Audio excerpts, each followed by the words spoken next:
Joined on the line by Timothy Longman, an expert in all things Rwanda. In relation to Timothy is from the director of Curia Institute on Culture, Religion and World Affairs and Pardee School of Global Studies at Boston University. And Timothy, I suppose looking back this week, we're focusing back on what was an awful time in history, the Rwandan Genocide. And can you tell us about your backstory in relation to Rwanda? I know from conducting our research that you had connections with Rwanda even before the genocide took place in 1994.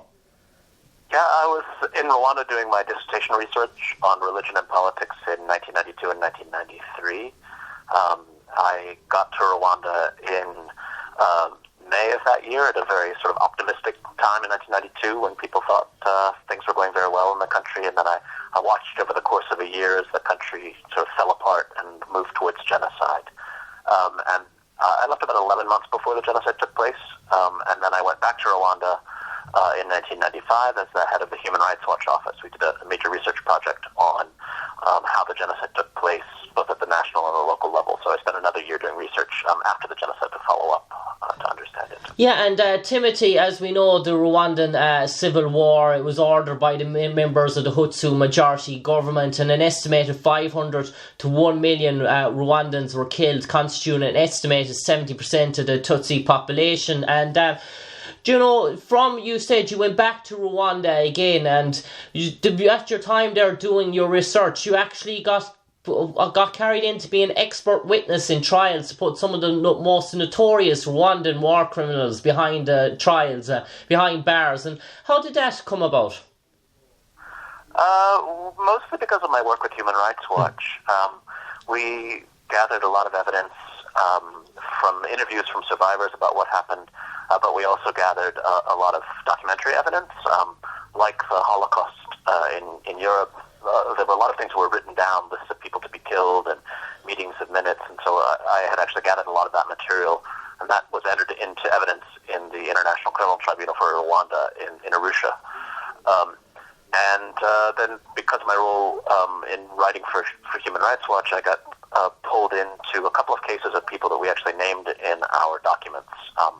There was a man who had gotten asylum and citizenship in Finland, who was someone we'd actually named as a person who was involved in organizing the killing in one of the communities where we researched. So I got involved in that trial, and then I've been involved in about a dozen trials since in Finland and Sweden and the United Kingdom and Canada and the United States.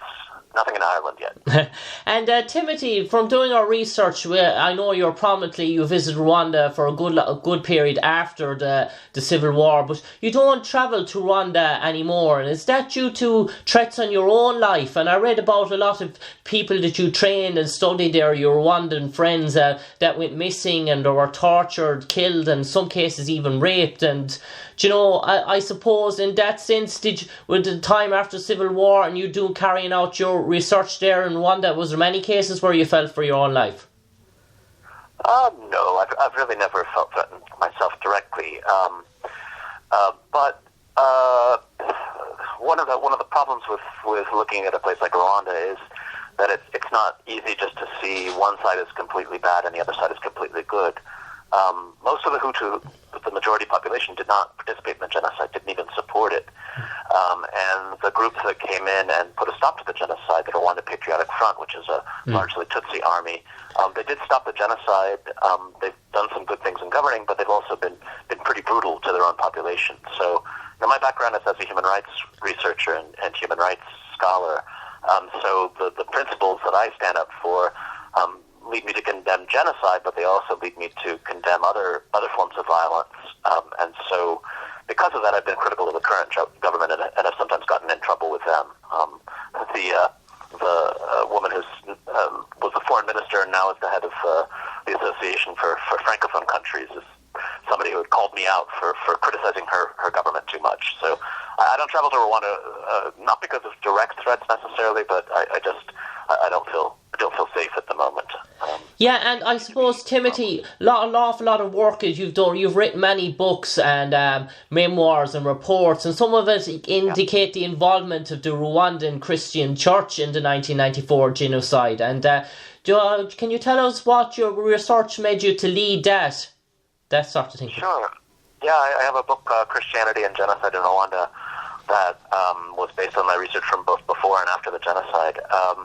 I basically looked at the divisions that existed within the church. Rwanda was an overwhelmingly Catholic country, over two-thirds Catholic, but also about a third Protestant. And both Catholic and Protestants became very directly involved in the genocide. There were a lot of people who, because of their faith, were called to be heroic and to oppose the genocide. Some of them lost their lives. But unfortunately, those who were most powerful, the bishops and church presidents and others, were very closely allied with the state.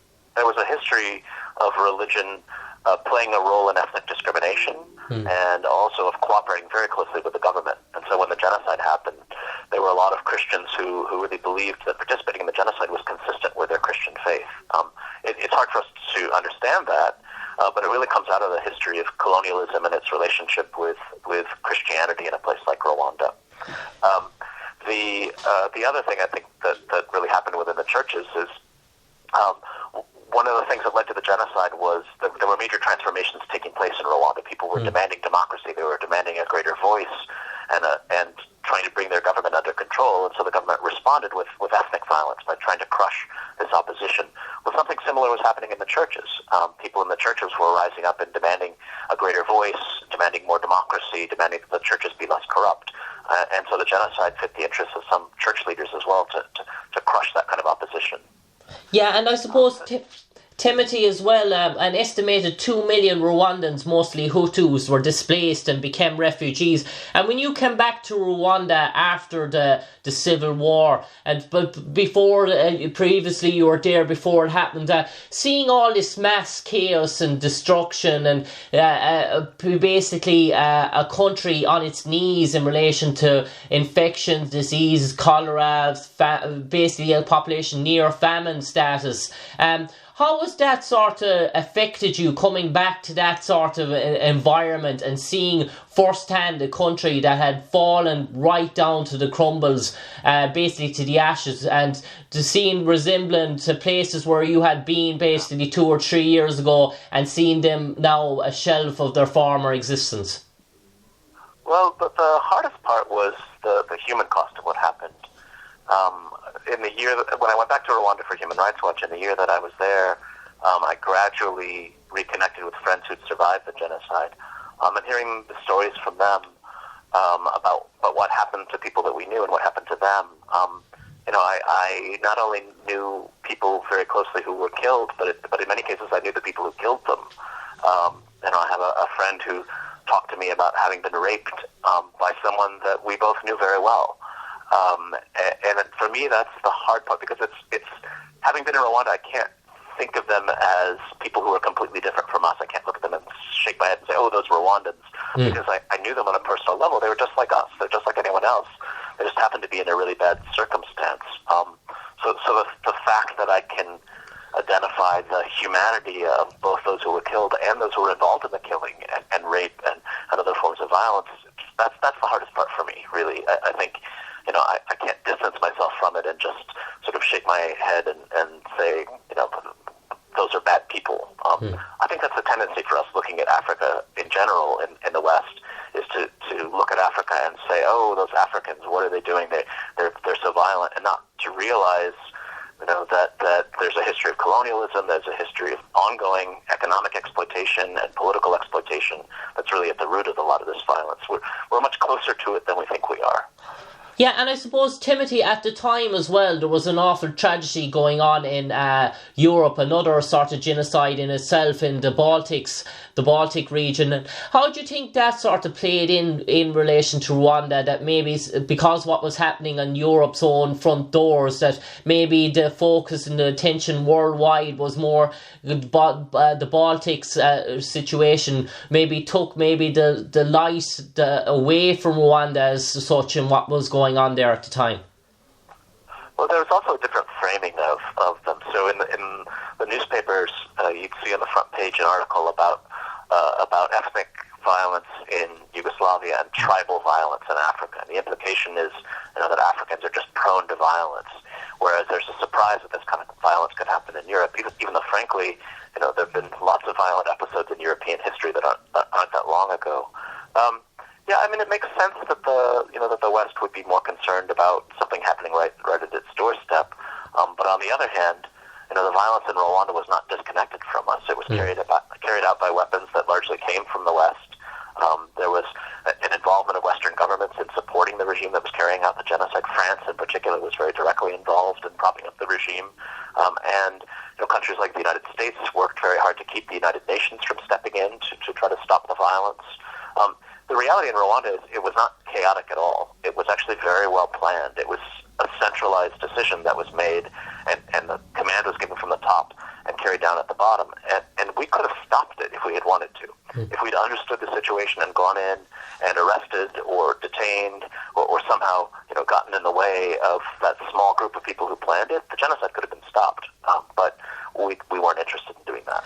Yeah, and Timothy, you mentioned there as well about the channels that was used in relation to the genocide, and one of the big those channels was the media and the use of radio and the use of that, the implications of being the control and the military controlling all the airwaves in relation to the radio and in relation to the outputs that were being put out in the media circles, and it probably brought into light in relation to the role that the media communications play in a civil war. And that was probably one area that if the Western had tackled that sort of a problem, it could have maybe led to, maybe it could have been stopped much earlier. Yeah, we could have blocked the radio station. We could have shut them down, the hate radio and hate media. But even beyond that, if the leaders of the West had called out what was happening and called it genocide and condemned it and threatened that there would be consequences for those carrying it out, they would have stopped. It's very clear. One of the things I found in my research was going into even very rural areas and looking at the notes from the security meetings that the county's government were holding, that they talked about their international impression. They were worried about Western satellites finding dead bodies and the consequences that it would have for Rwanda. And so even at the most rural, local area, they were talking about what the rest of the world thought about them. That suggests that they were very susceptible to international condemnation. So, even short of intervening with troops or even doing something as simple as stopping the radio station, if we had simply called out genocide and demanded that it stopped, it could have had a big impact. Yeah, and Timothy, you have another book out that I just want to mention, Memory and Justice in Post-Genocide Rwanda. And you talk about something, I watched a video there today about the Galicia trials, where the Rwandans actually tried to self-govern themselves in relation to calling out people in their local communities who they felt were involved in such heinous atrocities. Can you tell us a bit about that? Sure. So, the problem that they ran into in Rwanda was that there were so many people who were facing genocide accusations, and not all of them were even guilty, but they were spending a long time in prison because the judicial system just wasn't up to the task of processing all their cases. And so they came up with an idea of, well, let's just turn to the local communities and have them decide who is guilty and who's not. So they reached back into Rwandan tradition and looked at something called gacaca, which was a sort of traditional dispute resolution mechanism, and they adapted that towards modern judicial processes. And then they had every community in the country sit in judgment of its members. It was something I thought it was a very interesting idea. I had a lot of optimism for it when it was first created. And in some cases, it really did find a number of people who were guilty. It also released some people who'd been in prison for a long time, even though they weren't guilty. But it also got abused politically. Rwanda is an authoritarian state right now, and so there aren't the kinds of civil rights protections we might hope for and fair trial protections. And so sometimes people who were guilty of genocide but were from wealthy, powerful families were able to get off. And sometimes people who fell afoul of those who were powerful were imprisoned even though they weren't guilty. So I do think this kind of grassroots justice was a creative attempt to deal with a terrible problem. In the end, I'm pretty critical of it, though. I think it actually got politicized and abused. But, I would say in other cases, maybe countries should think about something like this.